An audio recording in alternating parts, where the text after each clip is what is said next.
Hi, this is Elliot Fishman, and welcome to our Facebook Live. And I'm coming to you from another planet, I guess, a lot of stars. And to be precisely correct, I'm coming to you from my grandson's room.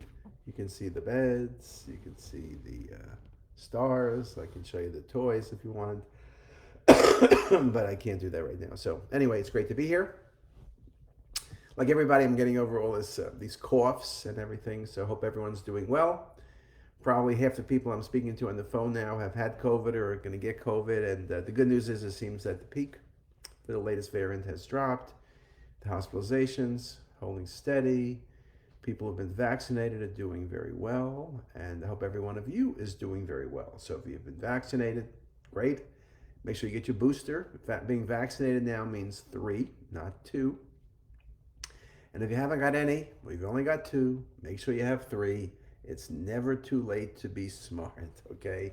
You know, who knows, by the next time we talk in a week, someone will say we need 4. And remember, in Israel, they're looking at 4th vaccines for people who have older or have increased risk. We also noticed that even the companies, whether Moderna, Pfizer, have all pretty much made it clear that this is probably going to be a seasonal vaccine. Now, that sounds bad. I know you're going to say, well, you know, Pfizer or Moderna, that's how they make money. They sell vaccines. Well, this is a small part for Pfizer, Moderna. It's everything where they're developing other things. But I truthfully don't believe that they're making these decisions or suggestions based on the fact, oh my God, let's sell more. They're selling all they can make. So, but it's more an understanding of the reality that people's expectations should be reasonable, that you just may need to get vaccinated once a year, but we've all been vaccinated every year for the common flu.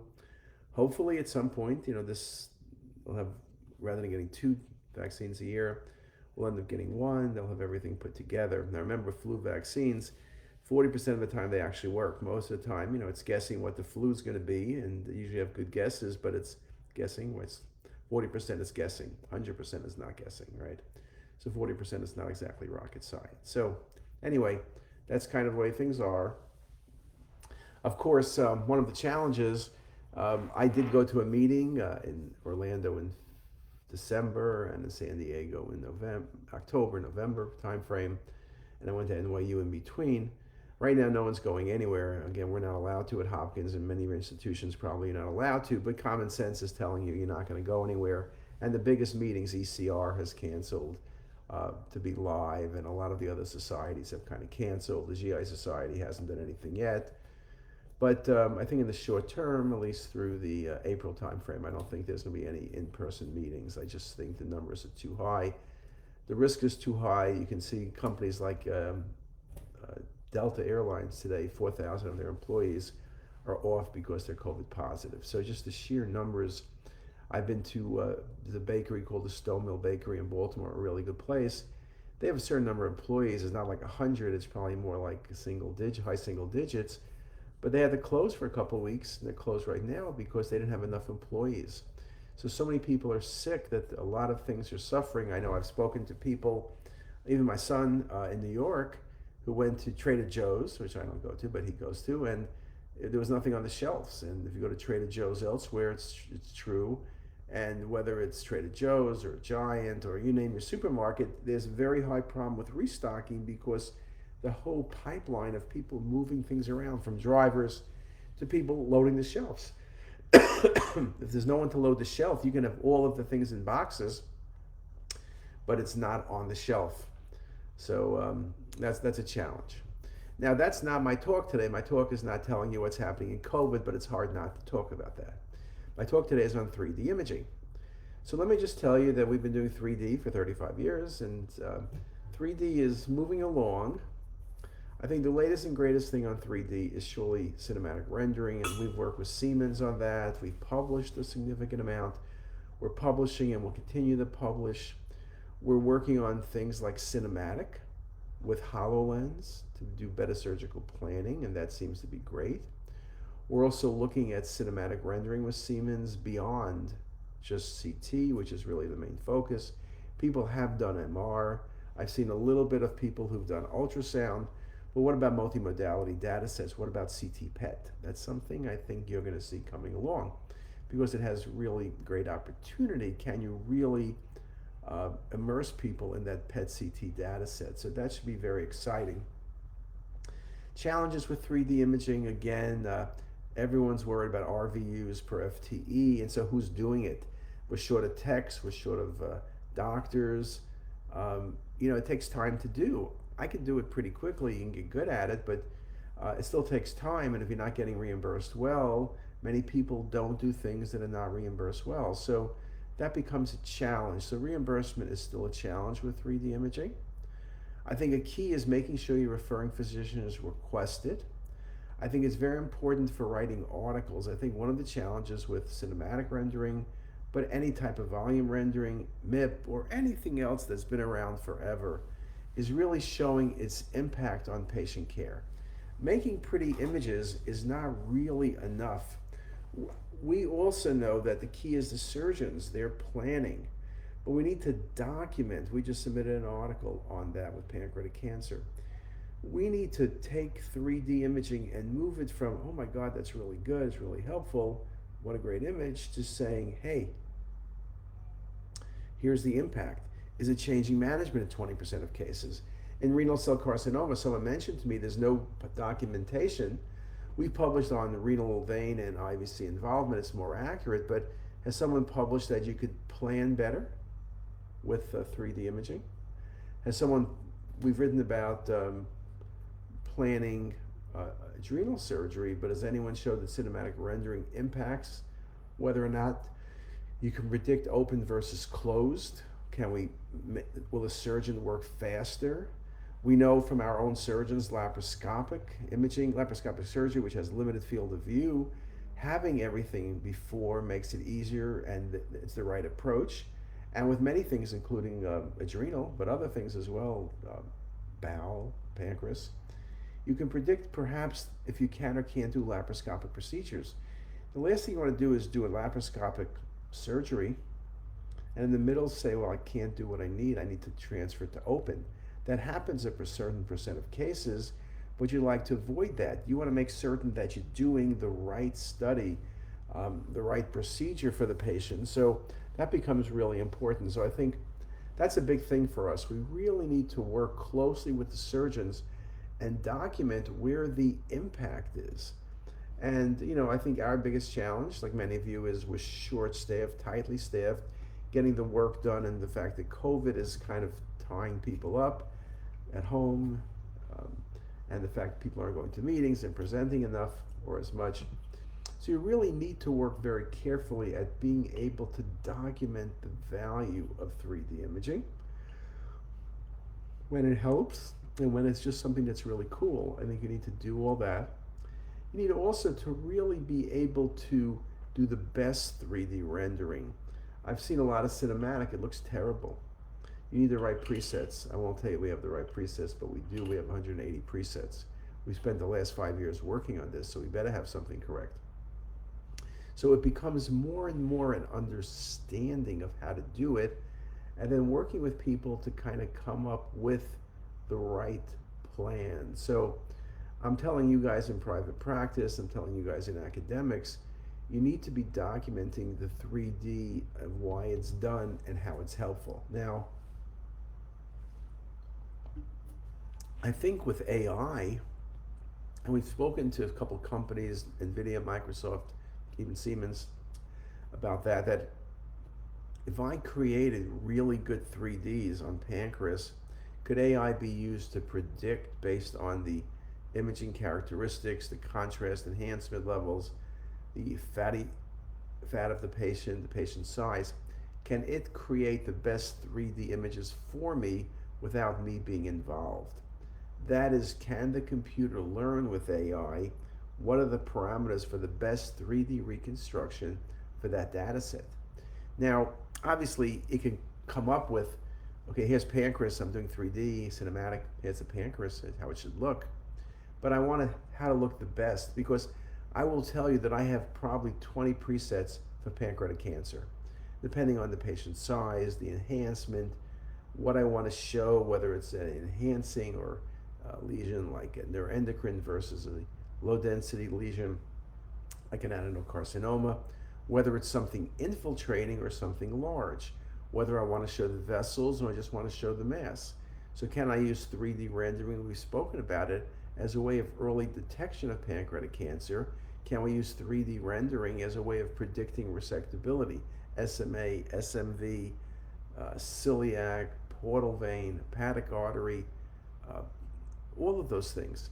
We need to be very specific. There's often a challenge. People are wrong when they go in. So we need to be careful that we can really optimize those things. So that becomes very, very important. Now let's see. I'm looking at some comments, and Lydiana says a cute room. Yeah, they just had it redone. I'm sitting at their desk, Lydiana.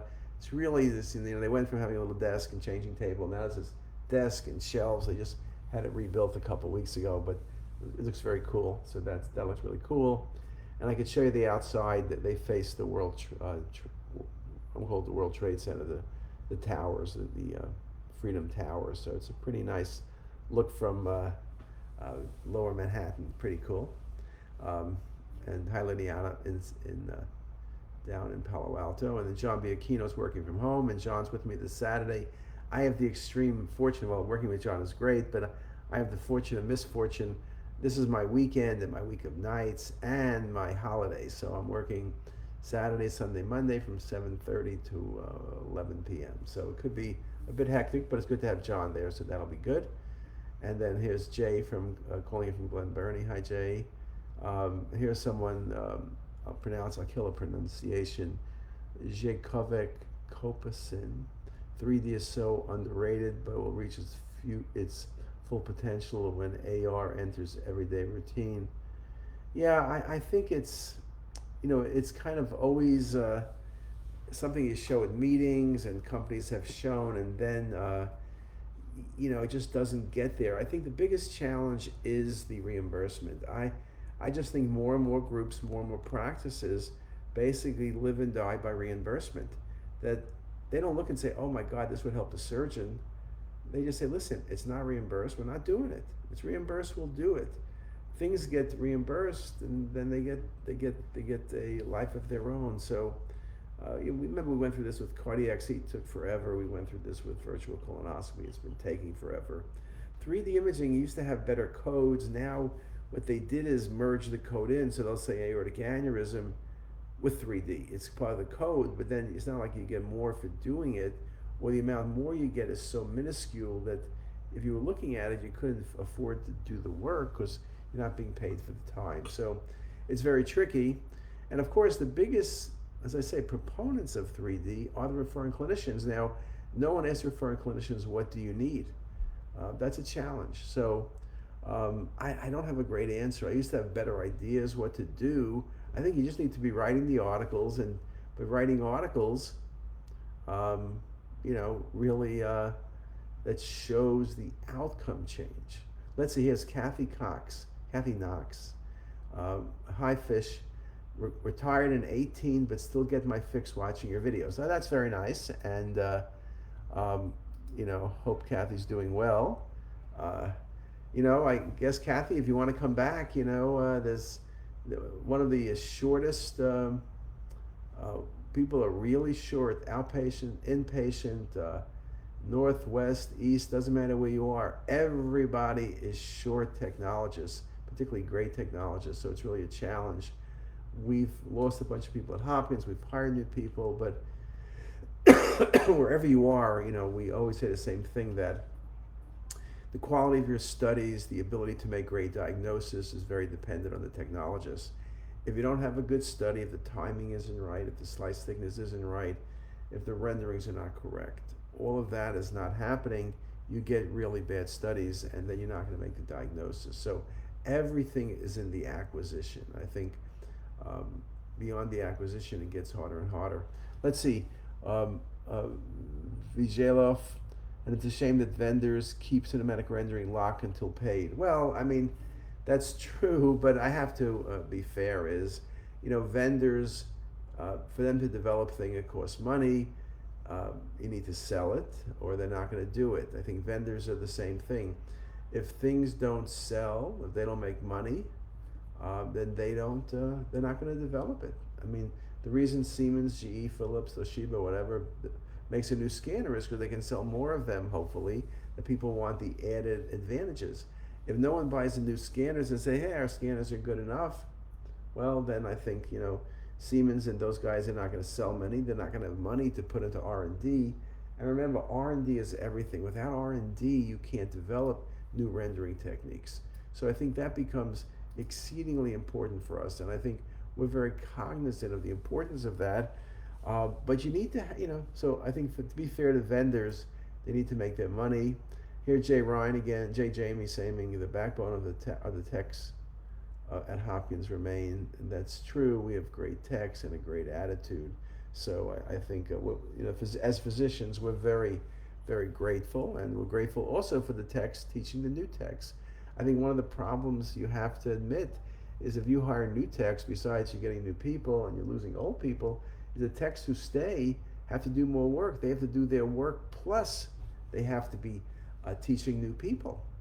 And if they're not teaching, then new people aren't going to get up to snuff. So perhaps, I don't decide on the pay, but you almost need to give a bonus to the techs who are teaching the other techs. So those are all things that need to be done.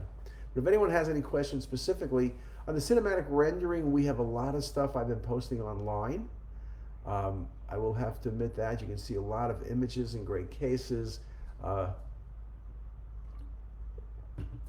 Sorry for drinking, I have a sore throat. But Lily is posting a bunch of new cases. You'll see a lot of cinematic on our website, CTisus.com.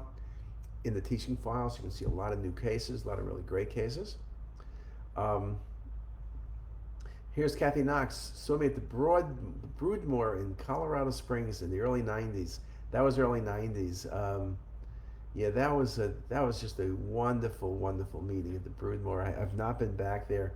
Colorado Springs, that whole area, all of Colorado is a beautiful place. Obviously, they've had some issues lately with forest fires, which finally went out in the snow, but Colorado is God's country without a doubt. And that was a great meeting. I remember my kids were really, really small, but that was a just terrific meeting. So anyway, well, if no one has any questions, then I'll stop there. I'll thank everybody for their attention. If you have any questions, let us know. We are posting on CTisus. Yes. This is our 23rd anniversary this year. Lily is posting every day, starting today, I think, 23 things you didn't know about CTisus that we have on the website that are spectacular, with a link to one of those things. So 23 things to know in 23 days. That's just going to take us out for this month and show you a lot of incredible things you may not know that are on CTisus. There's so much material, you just may not know it. And so we're going to tell you and help you find it. Anyway, with that, I'll give John his 3 thumbs up, and I'll see you guys next time. Bye.